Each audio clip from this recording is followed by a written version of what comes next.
Good morning. Good morning. I'm coming on another minute or so early.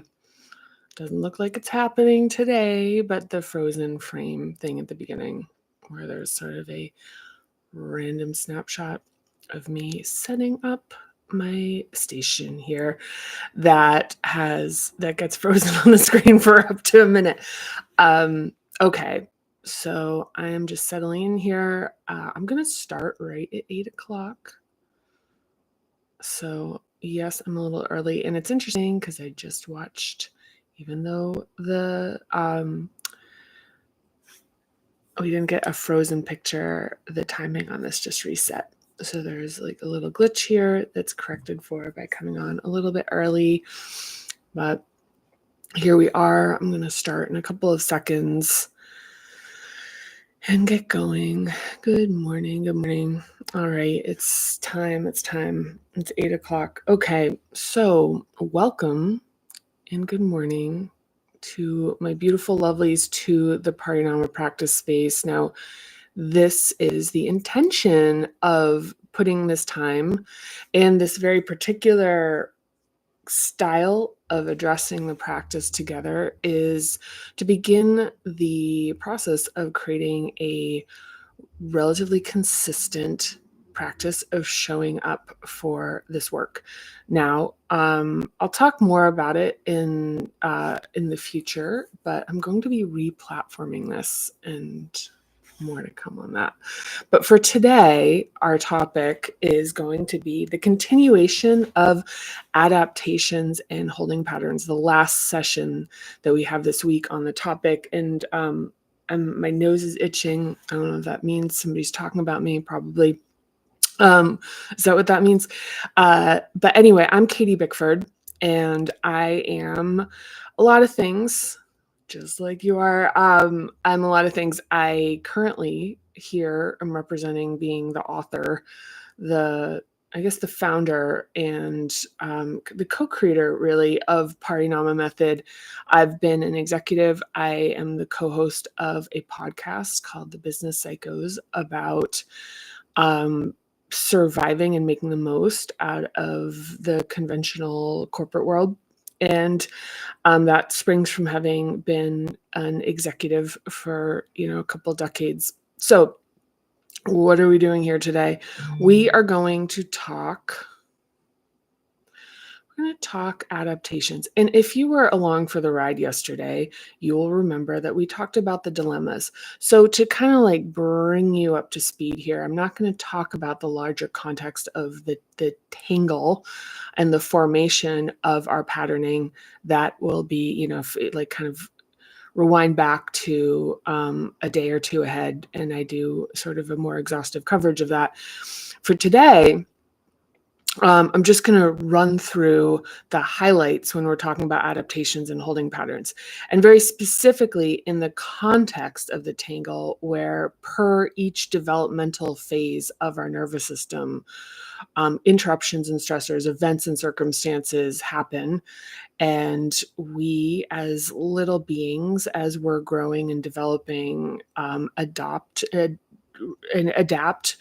and to our environment in ways that just make the best of it. It's a natural thing. And, often, obviously there are pretty negative things that can be happening that form these patternings that become our subconscious reaction to everything. And by the way, 95% of how we operate comes out of subconscious reflexes. So what we're addressing here is the very, very real aspect of like what your day-to-day life is formed out of this stuff. But so for the adaptations this week, what we're talking about is that there's two. When we adapt to a stressor in early life as a little cutie pie, and you were the cutest little baby ever, by the way. I don't even need to see pictures. I just know. When we are adapting, depending on the energy that we have and the resources and our natural inclinations, there's just going to be a sort of a patterning of how we like of how we shape ourselves to be better suited for our environment. And that is either we are going to shrink, which is pretty much avoid to a certain extent the necessities and the needs inherent in that particular facet, or we're going to inflate, which is overcompensate and kind of like stock up as a strategy to never go without. So one is to be like, look, I don't actually need it anyway. And the other is like, I'm going to make sure I never go without it. So it's kind of like hoarding versus minimalism in its most extreme senses. So we talked about that a bit on the part one, Tuesday of this week. And then yesterday we talked about the inherent dilemmas. So one of the things about each of these adaptations is that they circle around. So you could conceivably make and socially there really is there are sort of like cultural sort of like values that kind of encourage different adaptations as being sort of more enviable than others, in terms of like how they appear and how they present and actually how other people experience them. For example, being smaller, as being more feminine, or being more forceful. And the third hub is being, a successful person. Yeah. But the thing is at their core, whether you're shrinking or you're inflating, you're really orbiting around a central dilemma, which is that you don't actually feel, say in the first hub, safe. You don't feel safe. So it's either like, I don't feel safe. So the way I adapt to this is to be like, not need to, it's like, I don't need that much, or I need a lot. But neither of those adaptations, and even to go to power, which is one I like to talk about in the context of adaptations, is that the inflating is domineering, is usually what we can, confident in a very particular way that values having power over other people, asserts themselves in very particular ways.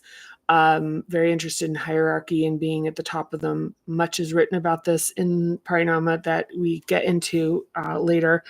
But the thing is that is, the shrinking side of that is really um, needing to be dominated, like needing someone else's, like to tell you you're powerful, or the validation of someone else to be able to, where you're kind of like, I don't, if that powerful person says I'm okay, then I'm okay. And neither of those adaptations actually have sovereign power. They're both relational and relative to other people. So the overcompensating confident person needs you to believe they're powerful for them to feel powerful, and the shrinking person needs, so-called powerful people to be validating them. And the thing is, and for some people this has never even occurred to them, is that your power is actually naturally emanating from inside of you. And so many of us had this cut off in our toddler years and the ensuing time that followed, the belief that that isn't actually like that. The external validation, punishment, shame has crowded out the very sensation of being able to directly experience how powerful you truly are. And that is one of the things about a parinama practice that gets unlocked, and it is extraordinary. But it is also one of the things that is very hard to explain because most people don't even know to want such a thing. Sorry, that is the leaf blower coming close by. I don't know if you can even, if the microphone picks that up. But anyway, so these dilemmas, just as a friendly reminder before we talk a bit about the shadows, is realizing, like, do I have trust in my physical safety? And the prompt in that is looking to, okay, like, what is my physical safety? And not that the world outside of us is safe or not. It's really, do I have the capability to feel safe? Even, do I feel safe?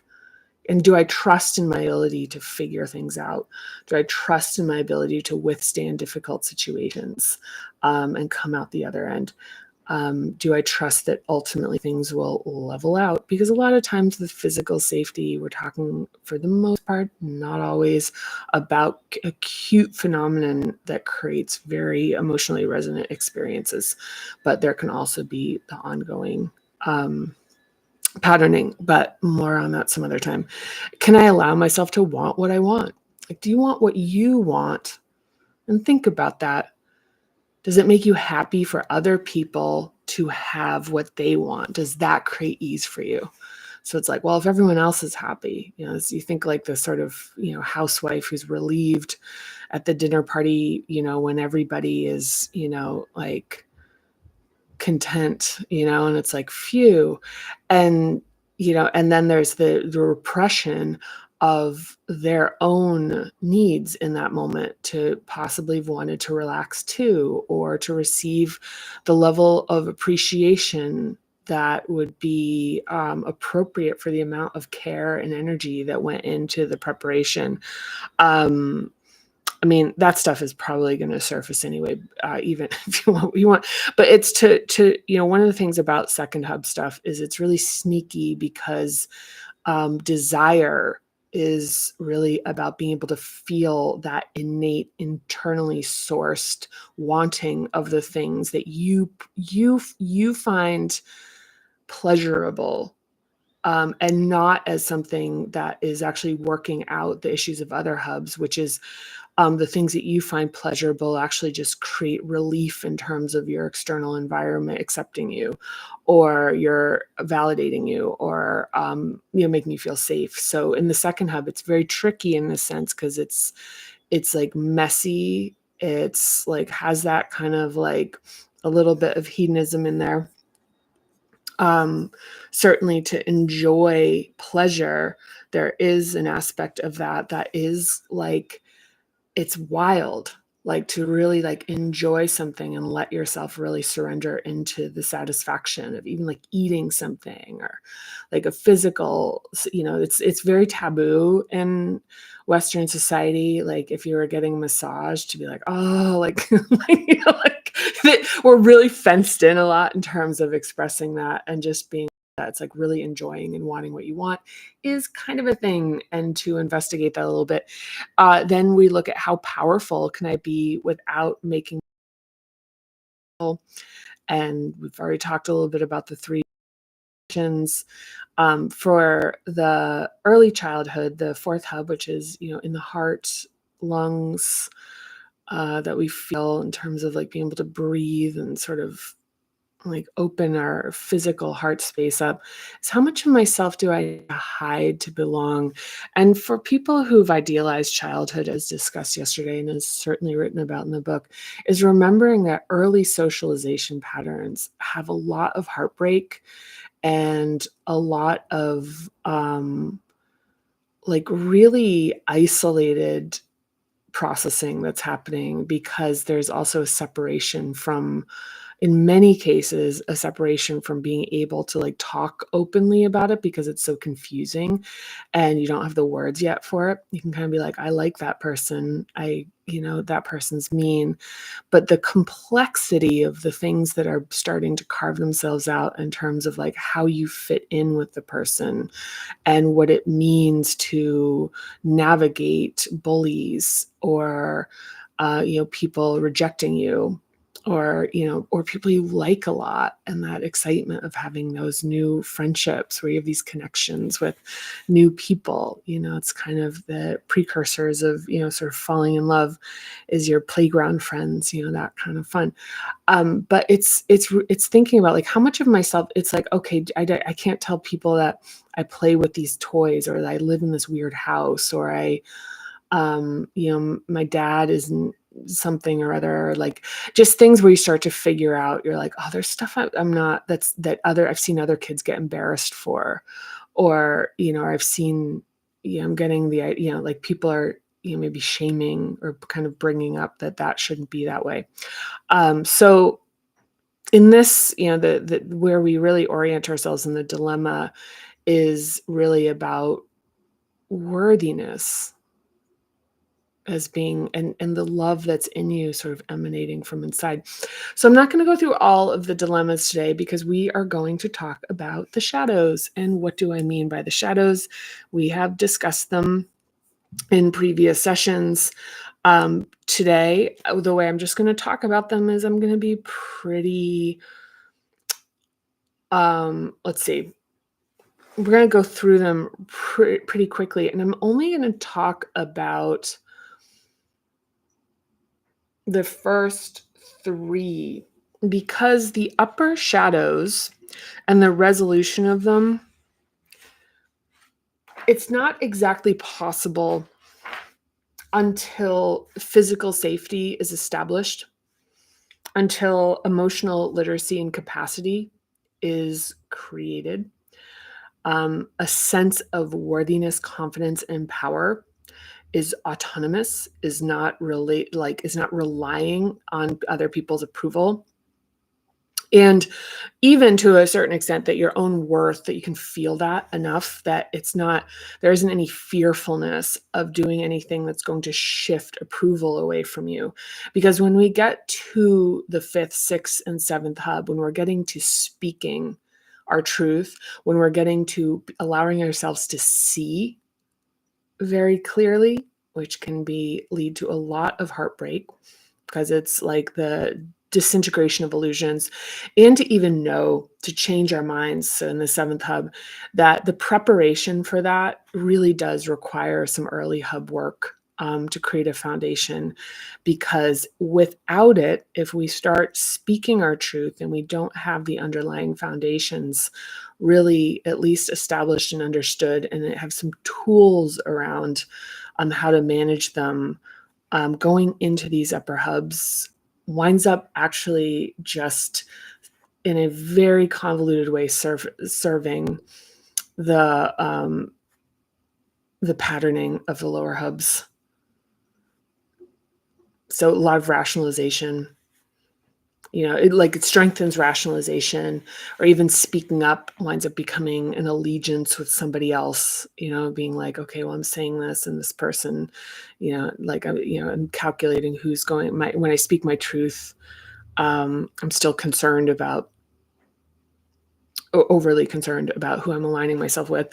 But even the vision, it's like, are you ready to see truths? And that is, I'm not going to get into it here, but that is something, that process is, if you do not have a foundation, is very disruptive. So let's talk about the shadows, and let's not talk about going there, because it is not necessary to get there, and it really doesn't matter. And what we're and another thing about this practice is that what we're looking to do is just little by little create access. There's no perfection. There's no place that we arrive at. There's no, sort of archetype. There's no contest where you have, people sort of brought out on the stage and it's like, this is the most advanced practitioner on earth. The practice, when it's being executed with what you could consider excellence, the practice is how you feel in your life. So that can be achieved through having very little, and having a lot, or something in between, or we come in and out of it. But being able to be, the dynamism of being able to manage complexity, not become overwhelmed, to feel safe even in the face of a world that is not inherently safe, and to feel confident and worthy regardless of what the people around you are telling you that you are. So let's talk shadows, shadows, shadows. Okay, this is not the Jungian shadow. I actually call these shadows very specifically shadows because Anodea Judith, who wrote Eastern Body, Western Mind, who inspired a lot of this framework, she calls this aspect the demons. I didn't love that, because her take on this doesn't have, it's pretty binary. And so my hot take on this, and what I really believe to the core of my being is that these so-called sort of shadow aspects of the hub actually are the angels. And when they are right sized and instead of becoming actually like patterned into us as chronic states, and they can just naturally arise and function as reflexes, they create a lot of freedom in our lives. Because when we're talking about, okay, do you trust your physical safety? One of the things that is very important as part of that is trusting how fear operates in your body as a reflex that keeps you out of harm's way before you can even contemplate it. So fear, so do you trust in your physical survival? One of the things that helps you ultimately trust in your physical survival has to do with trusting your fear response and trusting it not as like a constant, not the maladapted form that is hypervigilance and chronic anxiety. It is more just the thing of like when something's happening, you're alerted, or even, where just kind of like feelings of like, okay, I need to take action here, or I need to pay attention to this. Or it's like, because even the things about like paying bills, it's like if you're sitting thinking about your bills all the time, it's like it's super maladaptive. But there is kind of something where it's like it will naturally arise that this is something that needs to be taken care of. And it's not necessarily like a pleasant feeling, but it's just like a notion of like here, like steering oneself. And when we remove a lot of the sort of maladapted aspects of these so-called shadows, that what happens is these qualities naturally arise, and our reflexive self has this very deep intelligence that can operate our life in a way that is actually like very comforting and satisfying. So fear as a shadow is, as explained, is the thing that helps you jump out from harm's way. It helps you, pick up on signals. And this also has to do with like your intuition. Helps you run from things before you can even, think. And a maladapted response is when we stop running because we don't want to look stupid or, but the thing is, I mean, look at an animal. An animal isn't like, what if I look dumb if I like scram out of the way? It's like, it's literally like, I'm not taking the chance. I'm scramming out of the way. So there's just a very natural arising response. And where it becomes a shadow, where it does become a shadow, is when we feel afraid all the time, or when we ascribe fear to things that are actually like just unfamiliar to us. So we become fearful of things that are actually potentially beneficial for us. So, and by the way, the Jungian, for if you're not familiar, notion of a shadow is projection. So it's the idea that you cast your, darker unconscious, subconscious elements on other people, and then, or even like pick up on them very much like in a very particular way, and then vilify them, and then sort of fight with them as projected on the other person. There's that. That's not what these are necessarily or at all. Okay, so your fear. There's a big conflicting societal thing about fear. It's like, should I be afraid? I shouldn't be afraid. I shouldn't.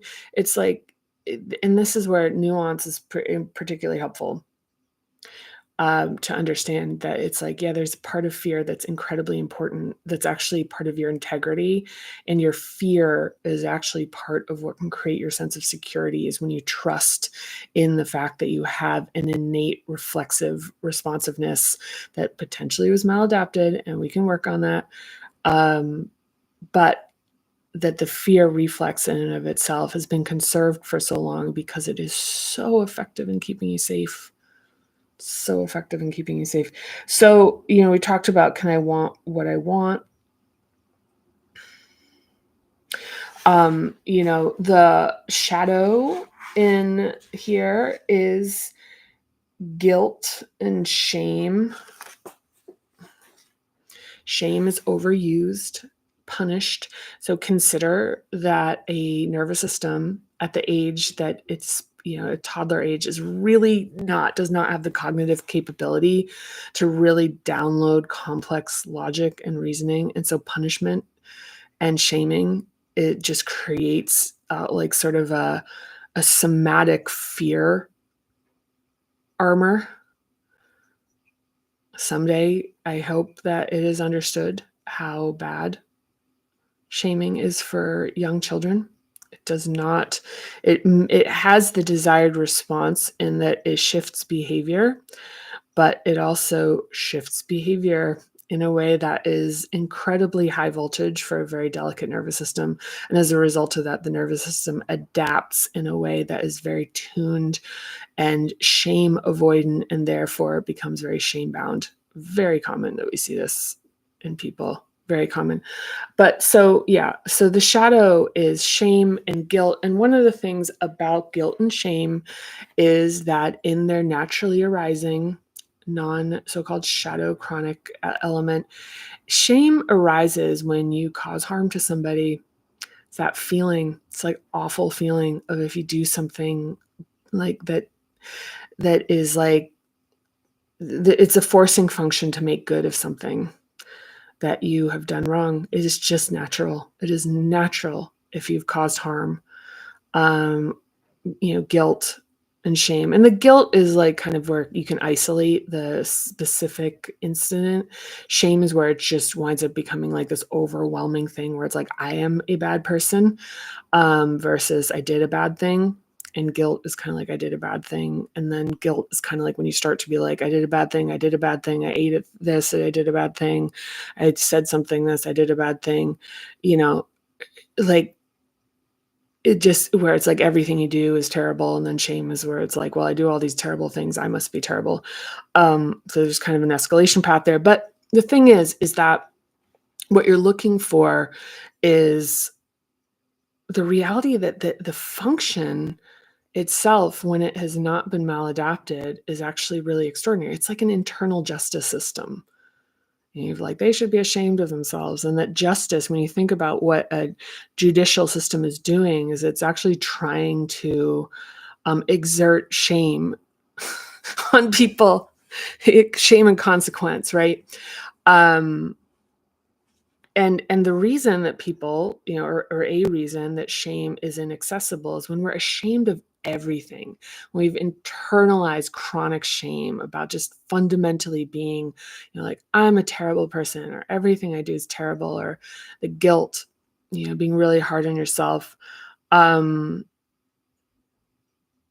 It's really hard to feel the organically arising aspect of shame, which is just arising naturally to remediate something. So you do something wrong, you feel really terrible about it. And it's a forcing function to make right of it. So we have that. And so last but not least, for today, we will talk about the shadow of the fourth hub, which is sadness and grief. And the reason this is a shadow here is that to love is to invite loss. And that grief is part of being alive. And so we can either avoid grief by trying not to, like avoiding relationships or the conditions that we think cause it, but then the grief is in loneliness and isolation. Or we can love deeply and risk loss, and then have to experience that separation in a way that is probably one of the most terrible feelings that exists on this earth as a human experience. And so the sadness and the grief. So, one of the things about the shadow of it, and this is to deny it. The shadow is to actually deny it and avoid it. And, the other part of grief and sadness is that our capacity to love, because grief and the considerable cost of it is the consequence, or at least the risk, of loving deeply and opening ourselves up to someone else. that our capacity to tolerate grief or to sort of like love like you've never been hurt in a way where instead now you're sort of in the post-conventional notion of loving in a way like you understand what hurt is, but you actually can really live with it and manage it and understand it and nurture it. That capacity is directly commensurate with your ability to love. The ability to lose once we've lost, and our the ability to and our capacity for that, which is an early patterning because we are helped through our early losses with pets or grandparents or whatever. Even some people lose friends.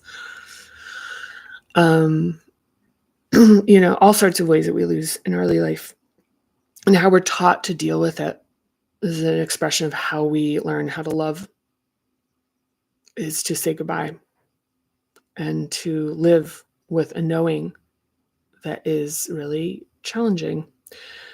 And it's challenging. Okay, so that is it for today. I have gone off. Today I did not do my regular scheduled format. That's it. That's it for today. And next week, we are going to do techniques and exercises. And then what will likely be the last week of the Parinama practice being on YouTube, we will be doing sort of some miscellaneous topics that I find to be particularly helpful. So anyway, thank you so much. Your interaction with this means the world to me. Any comments, any likes, or it's anything where you're showing me that you are like watching, and anything that you're sharing with me that is either resonating or you have a particular take on that you'd like to share. I value that immensely. So thank you so much. And I look forward to seeing you next week. All right. Bye for now.